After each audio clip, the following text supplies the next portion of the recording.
नमस्कार, उत्तराखंड समाचार में आपका स्वागत है। मैं हिना जोशी छेत्री। आइए सबसे पहले नजर डालते हैं आज के मुख्य समाचारों पर। प्रधानमंत्री ने कृषि में ऐतिहासिक सुधारों की सराहना की। कहा, सरकार किसानों को न्यूनतम समर्थन मूल्य देने के लिए प्रतिबद्ध। किसानों को ज्यादा विकल्प होंगे उपलब्ध।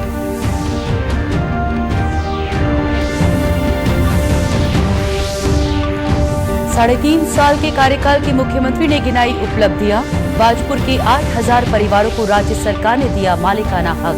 पिथौरागढ़ को 112 करोड़ रुपए की योजनाओं की दी सौगात। मुख्यमंत्री ने कहा, बाहरी राज्यों से कम अवधि के लिए उत्तराखंड आने वाले लोगों को कोविड टेस्ट कराने की बाध्यता नहीं। राज्य सरकार बाहर से आने वाले लोगों को सुविधा देने के लिए प्रतिबद्ध। और विधानसभा का मानसून सत्र विधानसभा भवन में ही होगा आयोजित। विधानसभा अध्यक्ष ने मीडिया को दी जानकारी। कहा, वर्चुअल माध्यम से भी विधायक सत्र में करेंगे प्रतिभाग। अब समाचार विस्तार से। प्रधानमंत्री नरेंद्र मोदी ने कहा है कि कृषि सुधार विधेयक को लेकर कई ताकतें नए कानूनों के प्रावधानों के बारे में किसानों को गुमराह कर रही है। उन्होंने कहा कि नए विधेयक किसानों को सही मायने में बिचौलियों और अन्य बाधाओं से मुक्ति दिलाएगा। प्रधानमंत्री ने कहा कि कृषि क्षेत्र में इन सुधारों से किसानों को अपनी उपज बेचने के नए अवसर मिलेंगे और इससे उनका लाभ बढ़ेगा। प्रधानमंत्री ने किसानों को आश्वासन दिया कि न्यूनतम समर्थन मूल्य और सरकारी खरीद की प्रणाली पहले की तरह जारी रहेगी। इन विधेयकों से किसानों को और ज्यादा विकल्प उपलब्ध होंगे। गौरतलब है कि केंद्र सरकार ने किसानों के हितों को ध्यान में रखकर संसद के दोनों सदनों में कृषि सुधार विधेयक को पारित कराया है। इन विधेयकों ने हमारे अन्नदाता किसानों को अनेक बंधनों से मुक्ति दिलाई है। किसान और ग्राहक के बीच जो बिचौलिए होते हैं, जो किसानों की कमाई का बड़ा हिस्सा खुद ले लेते हैं, उनसे बचाने के लिए विधेयक लाए जाने बहुत आवश्यक थे। मुख्यमंत्री त्रिवेंद्र सिंह रावत ने आज पिथौरागढ़ में 112 करोड़ रुपए की विभिन्न विकास योजनाओं का शिलान्यास और लोकार्पण किया।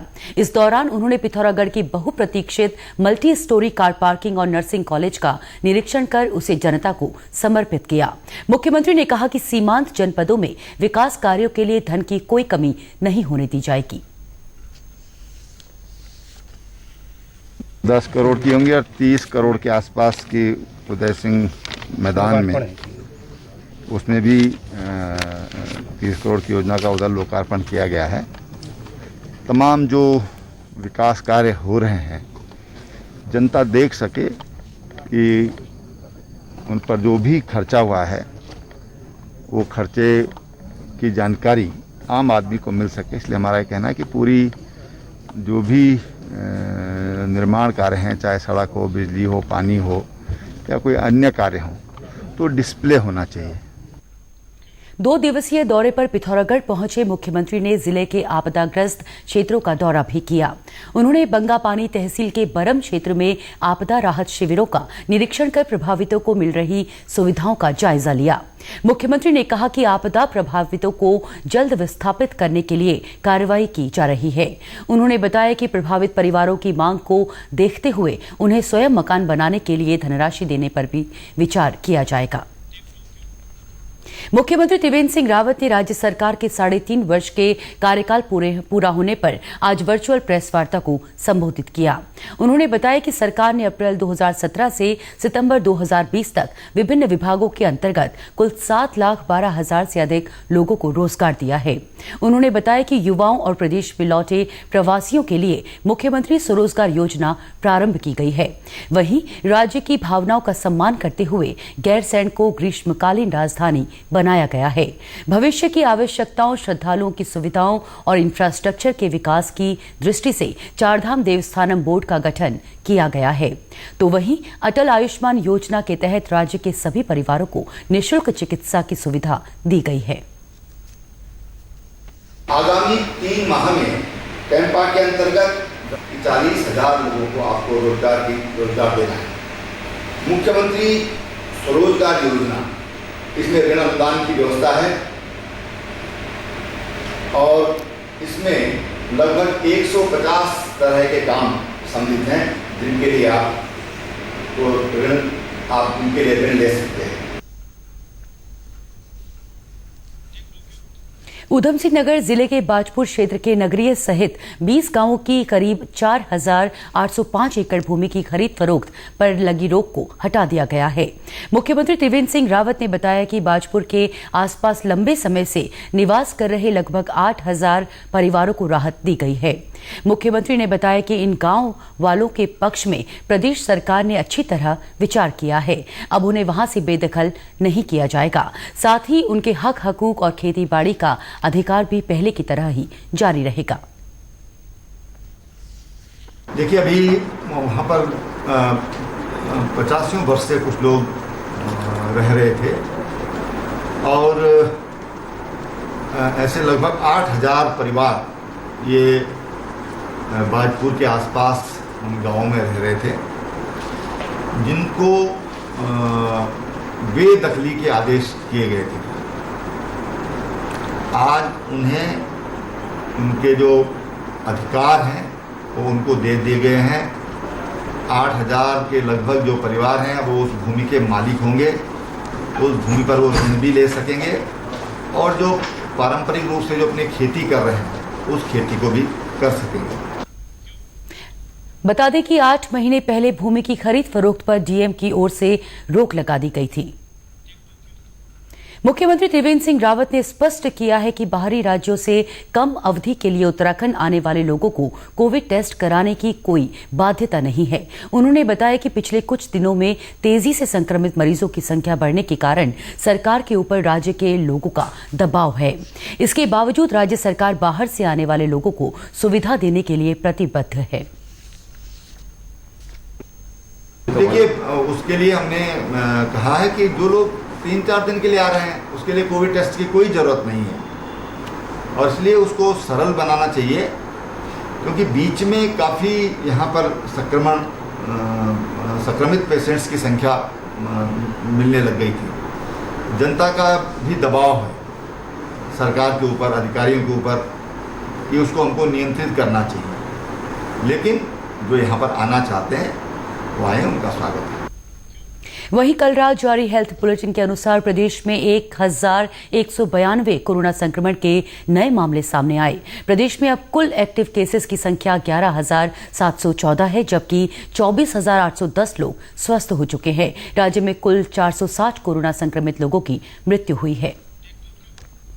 मुख्यमंत्री त्रिवेंद्र सिंह रावत ने कल हरिद्वार में पौराणिक छड़ी यात्रा की विधि विधान से पूजा अर्चना की और प्रदेश भर में भ्रमण के लिए छड़ी यात्रा को रवाना किया।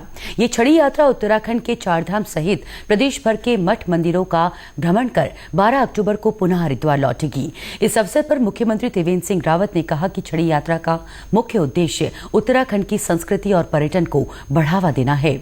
उन्होंने बताया कि किन्हीं कारणों से वर्षों बंद पड़ी पौराणिक छड़ी यात्रा को दोबारा से पिछले वर्ष शुरू किया गया था। उन्होंने कहा कि ये सिर्फ धार्मिक यात्रा नहीं है, बल्कि ये हमारी आस्था है जो विश्वास और समाज को जोड़ने का काम करती है। विधानसभा के मानसून सत्र को लेकर आज स्थिति स्पष्ट हो गई है। विधानसभा अध्यक्ष प्रेमचंद अग्रवाल ने मीडिया को जानकारी देते हुए बताया कि विधानसभा का मानसून सत्र देहरादून के विधानसभा भवन में ही आयोजित किया जा रहा है। कोविड-19 के कारण पिछले कई दिनों से सत्र के आयोजन को लेकर मुख्यमंत्री और विधानसभा अध्यक्ष ने चर्चा की थी। कल सचिवालय के सभागार का निरीक्षण भी किया गया था। तमाम कयातों के बाद और जैसा आपको जानकारी है कि कल हमने सचिवालय स्थित वीर चंद्र सिंह गढ़वाली सभागार भी माननीय मुख्यमंत्री जी के साथ देखा था, वहां भी देखा, अन्य स्थान भी हमने इस बीच में निरीक्षण किया। लेकिन अंतोगत्वा आज हमने तय किया है कि विधानसभा मंडप में ही विधानसभा सत्र का हम लोग आगाज करेंगे, यानी यहीं पे सत्र चलेगा। वहीं विधानसभा के सदस्यों द्वारा सदन की कार्यवाही में वर्चुअल जुड़ने के लिए आवश्यक व्यवस्थाओं को लेकर विधानसभा अध्यक्ष ने एनआईसी के अधिकारियों के साथ बैठक की। उन्होंने बताया कि मानसून सत्र में भाग लेने के लिए सदस्य अपने जिला मुख्यालय से ही वर्चुअल माध्यम से जुड़ सकते हैं। इसके लिए एनआईसी के माध्यम से प्रत्येक जिला केंद्रों पर व्यवस्था की जा रही है। विधानसभा सत्र के दौरान हम माननीय विधायकों से एक आग्रह कर रहे हैं कि वो वर्चुअल जुड़े। उसको लेके जो एनआईसी के अधिकारी हैं उनसे मैंने आज बैठक की थी और उनसे आग्रह किया है कि जो हमारे माननीय विधायक वर्चुअल जुड़ना चाह रहे हैं तो डिस्ट्रिक्ट हेडक्वार्टर्स पे उनके आने की व्यवस्था, उनके आने के बाद वहाँ पूरी व्यवस्था मुकम्मल हो ताकि हमारे माननीय विधायकों को किसी प्रकार का उस वर्चुअल जुड़ने में उनको कोई व्यवधान ना हो, उनके विशेषाधिकार का कोई हनन ना हो। इस प्रकार की बैठक में निर्णय लिया गया कि उन्होंने बहुत आश्वस्त किया है कि किसी प्रकार की किसी को ऐसे माननीय विधायक को दिक्कत नहीं आएगी। वन विभाग अब सांपों की विभिन्न प्रजातियों को लेकर लोगों में जागरूकता लाने का प्रयास करेगा। राष्ट्रीय हिमालयी अध्ययन मिशन के अंतर्गत एक प्रोजेक्ट शुरू किया जा रहा है। इसमें सांप की प्रजातियों और उनकी क्षेत्रवार अधिकता की स्थिति की मैपिंग करना शामिल है। इसका मुख्य उद्देश्य मानव और सांप के संघर्ष को कम करना है। कुमाऊं क्षेत्र के मुख्य वन संरक्षक तेजस्विनी पाटिल ने बताया कि इस प्रोजेक्ट के तहत स्थानीय समुदायों को सांप के बचाव और उनके पुनर्वास कार्यों के लिए जागरूक किया जाएगा। साथ ही जोखिम वाले सभी गांवों से 3 व्यक्तियों को प्रशिक्षण देना भी इस योजना में शामिल है। हमको भारत सरकार ने अभी 3 साल के लिए एक प्रोजेक्ट असाइन किया हुआ है जहाँ पे हम लोग कम्युनिटी को साथ लेते हुए हमारे जो कुमाऊं हिमालय जो है मतलब स्पेसिफिकली तराई आर्क लैंडस्केप जहाँ पे तराई का एरिया और नैनीताल डिस्ट्रिक्ट का जो नीचे वाला एरिया है मिडिल हिमालयस का उसको हम कंसिडर करेंगे और इसमें हम लोग कितने टाइप के स्नेक्स अवेलेबल हैं और हमारे पास मेन इसमें 4 जो पॉइजनस स्नेक्स हैं ऐसे दल बनाना चाहते हैं जो एनिमल्स को ये पकड़ के सेफली उनको फील्ड में या फॉरेस्ट के बाहर उनको रिलीज कर सके ताकि हमारे पास एनिमल्स भी सही रहें और लोगों के मन में जो एक दहशत होता है सांप को देख के वो चला जाए। योग स्वस्थ रहने और जीवन को सुरक्षा प्रदान करने का मूल मंत्र है। योग हर समाज और धर्म के लिए उपयोगी है। ये किसी को बंधन में नहीं बांधता है।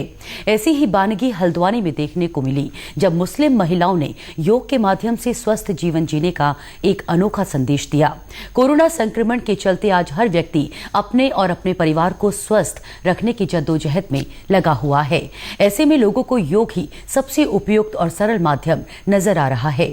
हल्द्वानी में ये महिलाएं प्रतिदिन विभिन्न योग क्रियाएं कर रही हैं। अनुलोम विलोम, सूर्य नमस्कार और कपालभाति से अपने दिन की शुरुआत कर रही महिलाएं खुद को स्वस्थ रखने का प्रयास कर रही हैं। यहाँ पे आके हम योग करते हैं शरीर को फिट रहने के लिए, यहाँ से अच्छी तरह से फिट रहने के लिए हम यहाँ पे आके मतलब मैंने यहाँ पे आके काफ़ी वेट कम किया है। हम सुबह सवेरे आकर के यहाँ वॉक करते हैं, एक्सरसाइज करते हैं और यहाँ आकर के हमें बहुत अच्छा लगता है और फिट रहते हैं। और पहले लॉकडाउन की वजह से हम आ नहीं पा रहे थे, बहुत वीकनेस हो रही थी हमको, लेकिन अब हम बहुत अच्छा महसूस कर रहे हैं। योगाभ्यास करा रही ट्रेनर ने बताया कि 4 महिलाओं द्वारा इसकी शुरुआत की गई थी, लेकिन इसकी उपयोगिता को देखते हुए आज 40 से अधिक महिलाएं प्रतिदिन आ रही हैं।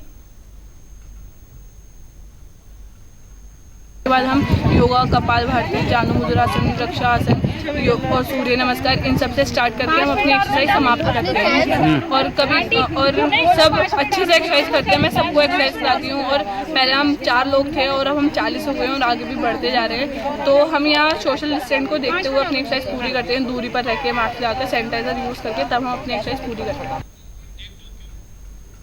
उत्तराखंड के समाचारों में आज बस इतना ही। चलते चलते मुख्य समाचार एक बार फिर।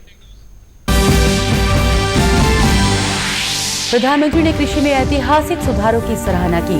कहा, सरकार किसानों को न्यूनतम समर्थन मूल्य देने के लिए प्रतिबद्ध। किसानों को ज्यादा विकल्प होंगे उपलब्ध।